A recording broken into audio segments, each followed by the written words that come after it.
तुम्हा सर्वांचं स्वागत आणि बुलेटिनच्या सुरुवातीला धक्कादायक बातमी आहे विरारमधून। 12वी बोर्ड परीक्षेच्या उत्तरपत्रिके शिक्षिकेच्या घरात जळून खाक झाल्या। ही धक्कादायक घटना विरार परिसरामध्ये घडलेली आहे। 10 मार्चला ही घटना विरार पश्चिमेच्या बोळींज नानभाट रोड या ठिकाणच्या गंगूबाई अपार्टमेंटमध्ये घडली असल्याचं बघायला मिळतंय। या ठिकाणी आपण जर बघितलं तर संबंधित शिक्षिकेने 12वी कॉमर्सच्या उत्तरपत्रिका घरी नेलेल्या होत्या आणि यामध्ये सोमवारी घरात अचानक आग लागली आहे। त्यात संपूर्ण उत्तरपत्रिकांचा गठ्ठा हा जळून पूर्णतः खाक झाला असल्याचं देखील बघायला मिळतंय। या घटनेमुळे आता विद्यार्थ्यांच्या निकालावर परिणाम होण्याची शक्यता नाकारता येत नाही। या संदर्भात साम टीव्हीने काही सवाल उपस्थित केलेले आहेत, ते सवाल आपण बघूया। उत्तरपत्रिका जळालेल्या विद्यार्थ्यांच्या निकालाचं काय? ज्या विद्यार्थ्यांच्या उत्तरपत्रिका जळाल्या त्यांची पुन्हा परीक्षा? विरारमधील त्या शिक्षिकेने उत्तरपत्रिका घरी का नेल्या? नियमानुसार 12वीच्या उत्तरपत्रिका शाळा किंवा कॉलेजमध्येच तपासणं बंधनकारक आहे। नियमभंग करणाऱ्या शिक्षिकेवर कारवाई कधी करणार? तर आपण बघितलं हे सामचे सवाल उपस्थित झालेले आहेत। मात्र शालेय शिक्षण मंत्री दादा भुसेंनी सामच्या बातमीची दखल घेतलेली आहे। उत्तरपत्रिका घरी घेऊन जाणाऱ्या शिक्षिकेवर कारवाई होणार ही प्रतिक्रिया दादा भुसेंनी दिली। सामच्या बातमीचा हा दणका बघायला मिळालाय। ज्या प्राध्यापक महोदयांनी या उत्तरपत्रिका घरी दिलेल्या असतील त्यांच्यावर पण कारवाई केली जाईल। ज्यांच्या घरी ही घटना झालेली आहे त्यांच्यावर पण त्या ठिकाणी कारवाई केली जाईल। त्यातल्या त्यात सुदैवाने या उत्तरपत्रिका ऑलरेडी यापूर्वीच तपासल्या गेलेल्या आहेत। त्याची गुणपत्रिका ऑलरेडी शाळेमध्ये सबमिट करण्यात आलेली आहे आणि त्यामुळे विद्यार्थ्यांना काळजी करण्याचं काही कारण नाही। तत्राप ही जी घटना झालेली आहे याची चौकशी केली जाईल आणि जे दोषी असतील त्यांच्यावर कारवाई केली जाईल। भाजपचे आमदार परिणय फुकेंनी एजंट बॉम्ब फोडलाय। विधानसभा अधिवेशनामध्ये प्रश्न लावण्यासाठी लक्षवेधी लावण्यासाठी नेत्यांच्या एजंट्सकडून व्यवहार होत असल्याचा आरोप त्यांनी केलाय। फुकेंनी या संदर्भातील ऑडिओ क्लिपही सादर केली। विधानसभेत प्रश्न का लावायचा नाही, प्रश्न लावल्यावर काय होईल या संदर्भातील धमक्या या ऑडिओ क्लिपमध्ये ऐकायला मिळताय। फुकेंच्या या एजंट बॉम्बने आता एक मोठी खळबळ उडाली असल्याचं देखील आपल्याला बघायला मिळतंय। महालक्ष्मी इंडस्ट्री असणार या संदर्भात काल या संदर्भातला प्रश्न एलक्यू खालच्या सभागृहात विधानसभामध्ये मांडण्यात आलेला आहे। त्या प्रश्न मांडण्याच्या दिवसाच्या 2 दिवसाआधीचे काही ऑडिओ क्लिप, काही फोनवरच्या संभाषणाच्या, काही त्या या राईस मिलर्सच्या ऑफिसमध्ये काही एजंट टाइपचे जे लोक आहेत जे हे प्रश्न का लावायचं नाही किंवा लावल्यावर काय होणार किंवा अशा प्रकारच्या धमक्या देण्याचं व्हिडिओ क्लिप माझ्याकडे आहे। ते मी आज माननीय गृहमंत्र्यांना, माननीय मुख्यमंत्र्यांना या संदर्भातली सूचना दिलेली आहे। कुटुंबांना जे तांदूळ जाते ते निकृष्ट दर्जाचे जातं आणि या बाबतीमधले कुठलीही हलगर्जी सहन केली जाणार नाही। कुठल्याही राजकीय पक्षाचे कोणी असू द्यात त्यांच्यावरती कडक कारवाई केली जाईल आणि जर का अशा पद्धतीने कोणी ब्लॅकमेल करत असेल, कोणी ह्या जो काही अपव्यवहार चाललाय त्याचा कोणी गैरफायदा घ्यायचा प्रयत्न करत असेल त्यांच्यावरती देखील कडक कारवाई ही केली जाईल। दरम्यान परिणय फुके यांच्यासोबत या संदर्भात एक्सक्लुझिव्ह बातचीत आमचे प्रतिनिधी पराग ढोबळे यांनी केली आहे, बघूया। धान घोटाळ्याच्या नावावर कुठंतरी मोठा गैरव्यवहार होत असल्याचं जे आहे विधान परिषदेमध्ये मांडण्यात आलं। माजी मंत्री परिणय फुके यांनी खरं तर हा विषय मांडला आणि त्यानंतर एक मोठा गोंधळ आणि संभ्रम निर्माण झाला। नेमकं या ऑडिओ क्लिपमध्ये काय आहे, काय तुमचा नेमका आरोप आहे? काही गडचिरोली जिल्ह्यातील राईस मिल्सच्या विरोधात ही लक्षवेधी लावण्यात आली होती आणि त्या लोकांना सांगण्यात आलं होतं की लक्षवेधी किंवा एलक्यू न लावण्याकरता यांच्याकडनं या राईस मिलर्सकडनं पैशाची मागणी केली होती आणि त्या राईस मिलर्सला धमकावण्यात आलं होतं आणि या संदर्भातले ऑडिओ क्लिप आणि व्हिडिओ क्लिप्स माझ्याकडे आहे आणि मी ते काल या लक्षवेधी लागण्याच्या आधीच माझ्यापर्यंत आली होती. ही या लक्षवेधीचं सगळे जे ऑडिओ क्लिप्स आणि व्हिडिओ क्लिप्स हे माननीय फडणवीस साहेबांकडे मी दिलेले आहेत आणि ते निश्चितच याच्यावर कारवाई करणार आहे. नाही काही कितीतरी जागेवर आमदार देत आहेत आणि या ज्या धमक्या ज्या मी स्पेसिफिक बोलून राहिलो, या ज्या सगळं जे झालं ते एका नेत्याचे राईट आणि लेफ्ट हँड जे होते त्या दोघांचं, एक राईट हँडचा ऑडिओ क्लिप आणि लेफ्ट हँडचा व्हिडिओ क्लिप आहे. निश्चितच हा खुलासा मी करणार. व्हिडिओ जर्नलिस्ट सौरभ बोरेसह पराग डोबडे, साम टीव्ही न्यूज, नागपूर. तर आपण बघितलं यावेळेस आता ही एक्सक्लुसिव्ह बातचीत. मात्र परिणय फुके यांनी आरोप नेमके काय केले ते सुद्धा आपण जाणून घेऊयात ग्राफिक्सच्या माध्यमातून. आपण पाहतोय विधानसभेत प्रश्न लावण्यासाठी नेत्यांच्या एजंटकडून आर्थिक व्यवहार होतो असं परिणय फुके यांनी म्हटलेलं आहे. लक्षवेधी लावून कारवाई करू अशी राईस मिल्सना धमकीही दिली जाते. राईस मिल बंद करून जेलमध्ये टाकण्याच्या देखील धमक्या दिल्या जातात. विरोधी पक्षातील आमदार आणि त्यांच्या जवळचे कार्यकर्ते सुद्धा यामध्ये सहभागी असल्याचं त्यांनी म्हटलेलं आहे. एजंट सोबतच्या कॉलची ऑडिओ क्लिप देखील विधिमंडळामध्ये त्यांनी सादर केली असल्याचं पाहायला मिळालेलं आहे. बातमी निश्चितच मोठी आहे. परिणय फुके यांनी हा एजंट बॉम्ब फोडलेला आहे. आणि यानंतरची बातमी थेट बुलढाण्यातून आहे. ऐन सणासुदीमध्ये आपण पाहतोय बुलढाणा जिल्ह्यात युवा पुरस्कार मिळालेल्या शेतकऱ्यानं आपलं जीवन संपवलंय, आत्महत्या केली आहे. कैलास नागरे असं या शेतकऱ्याचं नाव आहे. आत्महत्येपूर्वी त्यांनी 3 पाण्यांची सुसाईड नोट लिहिली आहे. शेतकऱ्यांना खडकपूर्णा जलाशयातून शेतीसाठी मिळत नसल्यानं कैलास नागरे यांनी टोकाचं पाऊल उचललेलं आहे. पाणी मिळत नाही त्यामुळे त्यांनी हे टोकाचं पाऊल उचललं असल्याचं एकंदरीत आपल्याला बघायला मिळतंय. या ठिकाणी आपण जर बघितलं तर युवा शेतकऱ्यानं आत्महत्या बुलढाण्यामध्ये केलेली आहे. गेल्या कित्येक दिवसांपासून आपण पाहतोय वारंवार राज्यामध्ये शेतकरी आत्महत्येचं प्रमाण वाढतच चाललेलं आहे. कर्जमाफी असेल, पाण्याचा मुद्दा असेल, शेतकऱ्यांच्या समस्या असतील त्या सोडवल्या जात नसल्याचं दिसतंय. यानंतरची बातमी मंत्री हसन मुश्रीफ यांनी केलेल्या मोठ्या दाव्याची आहे. विधानसभा निवडणुकीनंतर जयंत पाटील नाराज आहेत आणि त्यांनी माझ्याकडे आपली नाराजी बोलून दाखवली असं हसन मुश्रीफ यांनी आता म्हटलेलं आहे.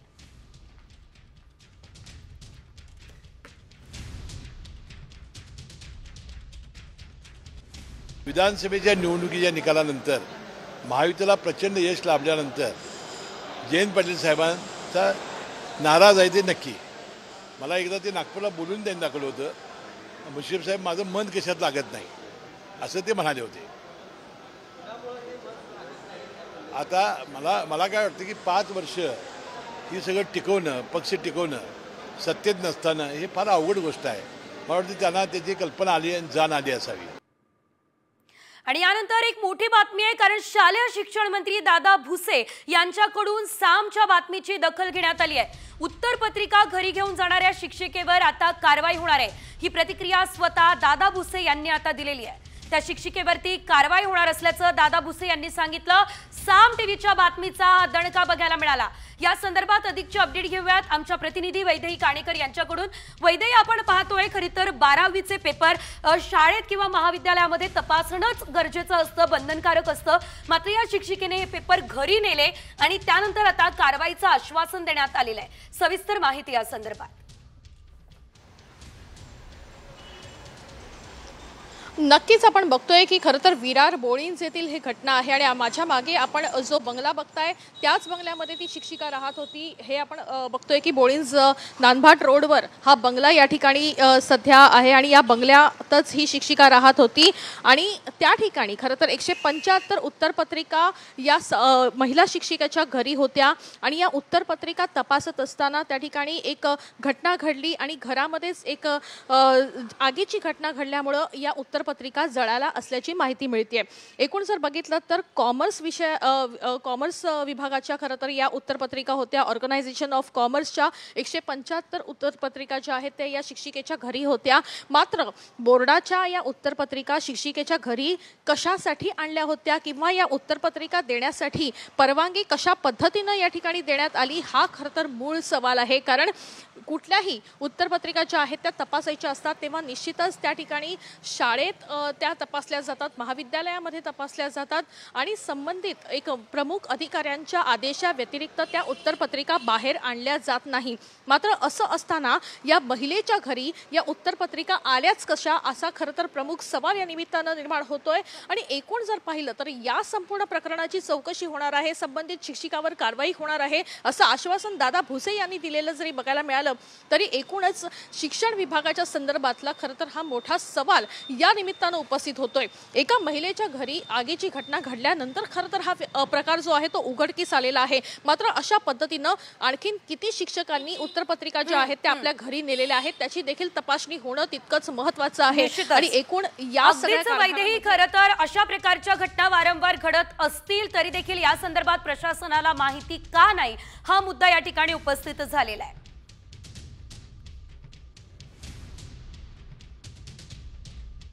यानंतर राज्यभरातल्या बातम्यांचा आढावा घेऊयात वेगवान स्वरूपात 36 जिल्हे 36 रिपोर्टर्स मध्ये। मार्च महिन्यातच नाशिकचा पारा 38.7 अंशांवर गेलेला आहे। तापमानामध्ये वाढ झाली त्यामुळे नाशिककरांना उन्हाचे चटके बसताय। मागील काही दिवसांपासून नाशिकच्या तापमानात सातत्यानं वाढ होत असल्याचं देखील बघायला मिळतंय। गरज नसल्यास दुपारच्या सुमारास घराबाहेर पडणं टाळा असं प्रशासनाकडून आवाहन करण्यात आलेलं आहे।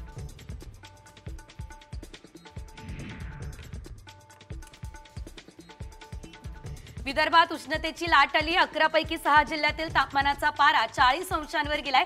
अकोल्यात सर्वात जास्त म्हणजे 41 अंश सेल्सिअस तापमानाची नोंद झाली आहे। नागपूर, वर्धा, ब्रह्मपुरी आणि चंद्रपूर या शहरातील कमाल तापमानाचा पारा वेगानं वाढतोय।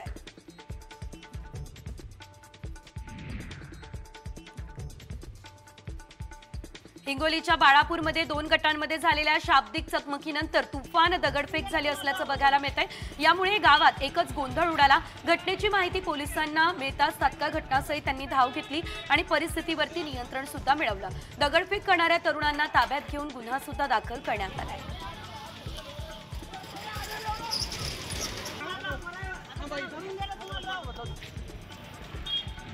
नाशिकमधल्या नांदगाव या ठिकाणच्या युगुलानं आयुष्याचा शेवट केलाय। प्रेम संबंधाच्या विरोधात वारंवार दिल्या जाणाऱ्या धमक्यांना कंटाळा आलेल्या दोघांनी स्वतःला रेल्वेखाली झोकून दिलेलं आहे। तर या प्रकरणी आत्महत्येस प्रवृत्त केल्याच्या आरोपाखाली 16 जणांविरुद्ध गुन्हा सुद्धा दाखल करण्यात आलेला आहे।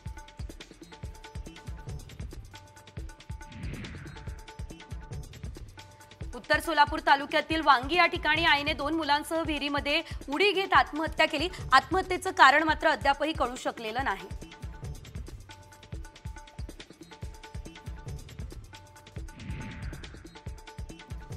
विरारमध्ये 12वी कॉमर्सच्या उत्तरपत्रिका शिक्षिकेच्या घरी जाळल्या गेल्या। विरार पश्चिमेतील गंगूबाई अपार्टमेंटमध्ये हा संपूर्ण प्रकार घडला असल्याचं बघायला मिळालेलं आहे। शिक्षिकेच्या निष्काळजीपणाविरोधात आता विद्यार्थी आणि पालकांमध्ये संतापाची लाट आहे। पेपर जळालेल्या त्या विद्यार्थ्यांचं काय हा प्रश्न सर्वांना पडलेला आहे।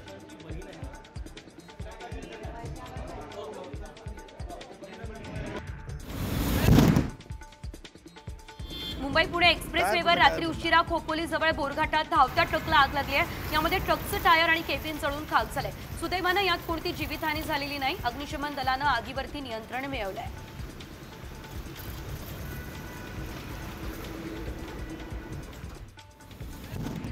भिवंडीतल्या खर्डी ग्रामपंचायत हद्दीतील वॉर्ड क्रमांक 3 मध्ये दूषित आणि दुर्गंधीयुक्त पाणी पुरवठा होत असल्याचं बघायला मिळतंय। त्यामुळे परिसरातील महिलांनी थेट ग्रामपंचायत गाठली आहे। ग्रामपंचायत हेतुपूर्वक दुर्लक्ष करत असल्याचा आरोप त्यांनी यावेळेस केलेला आहे।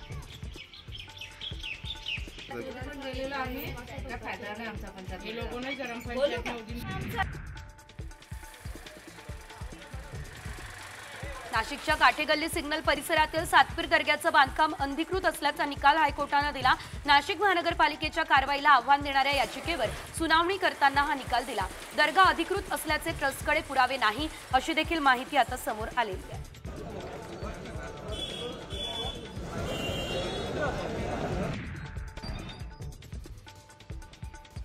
धाराशिवच्या उमरगामध्ये छत्रपती शिवाजी महाराज परिसरात अतिक्रमण हटाव मोहिमेला सुरुवात झाली। नगर परिषदेकडून ही कारवाई करण्यात आली। महात्मा बसवेश्वर चौकापर्यंत असलेलं अतिक्रमण हटवण्यात येणार आहे।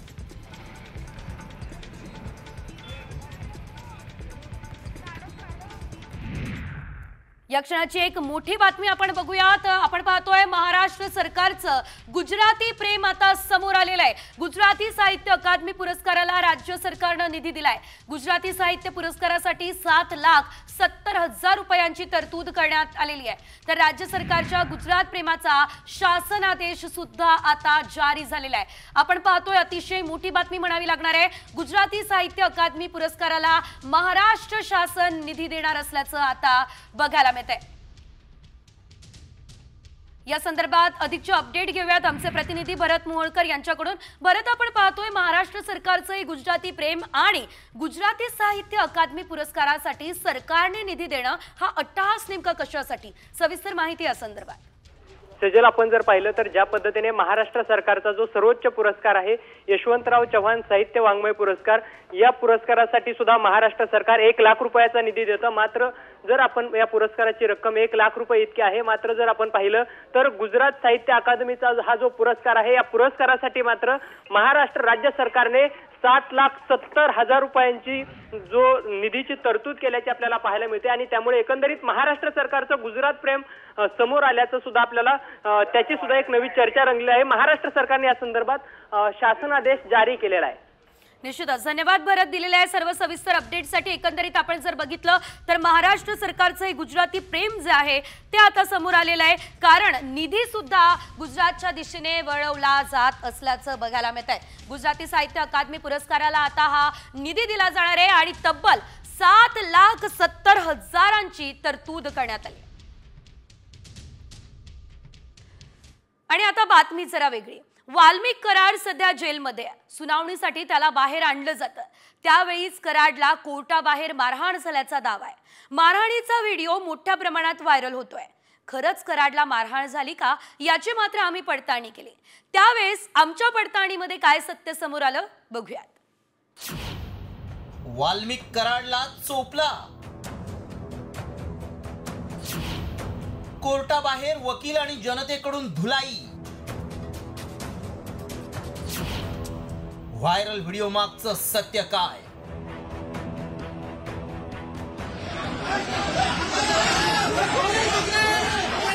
हा व्हिडिओ प्रचंड व्हायरल होतोय। गेल्या 3 महिन्यांपासून सरपंच हत्येप्रकरणी चर्चेत असलेल्या वाल्मिक कराडचा हा व्हिडिओ असल्याचा दावा करण्यात आलाय आणि या कराडला वकील आणि जनतेनं कोर्टाबाहेर चोप दिल्याचा दावा केला जातोय। आता हा व्हिडिओ पहा। निळ्या रंगाचा शर्ट घातलेला हा व्यक्ती कराड असल्याचा दावा करण्यात आलाय। मात्र खरंच हा वाल्मिक कराड आहे का? वाल्मिक कराडला कोर्टाबाहेर मारहाण झाली का? असे अनेक सवाल उपस्थित केले जात आहेत। त्यामुळे आम्ही या व्हिडिओची पडताळणी सुरू केली। त्याआधी मेसेजमध्ये काय दावा करण्यात आलाय पहा। सरपंच देशमुख हत्या प्रकरणातील आरोपी वाल्मिक कराडला कोर्टाबाहेर चोप दिला। वकील आणि लोकांनी कराडला मारहाण केली। हा मेसेज आणि व्हिडिओ व्हायरल होत असल्यानं आम्ही या व्हिडिओची पडताळणी सुरू केली। खरंच वाल्मिकला मारहाण झाली का याची तपासणी करण्यासाठी व्हिडिओ आम्ही निरखून पाहिला। सर्वप्रथम व्हिडिओतील पोलीस हे महाराष्ट्र पोलीस नसल्याचं स्पष्ट दिसतंय। हा व्हिडिओ महाराष्ट्रातला नाही हे तपासात समोर आलं। त्यामुळे आमच्या पडताळणीत काय सत्य समोर आलं पाहूया। वाल्मिक कराडला मारहाण झालेली नाही। व्हायरल व्हिडिओतील व्यक्ती कराड नाही। व्हायरल व्हिडिओ राजस्थानचा असल्याची माहिती आहे। वाल्मिक कराड सध्या जेलमध्ये शिक्षा भोगतोय। सध्या सरपंच देशमुख हत्या प्रकरण गाजतंय, त्यामुळे अनेक असे व्हिडिओ व्हायरल केले जात आहेत। बीडमधील मारहाणीचे व्हिडिओ समोर आल्यानं आता हा व्हिडिओ देखील लोकांना खरा वाटू लागलाय। मात्र आमच्या पडताळणीत वाल्मिक कराडला चोप दिला हा दावा असत्य ठरलाय। ब्युरो रिपोर्ट, साम टीव्ही न्यूज।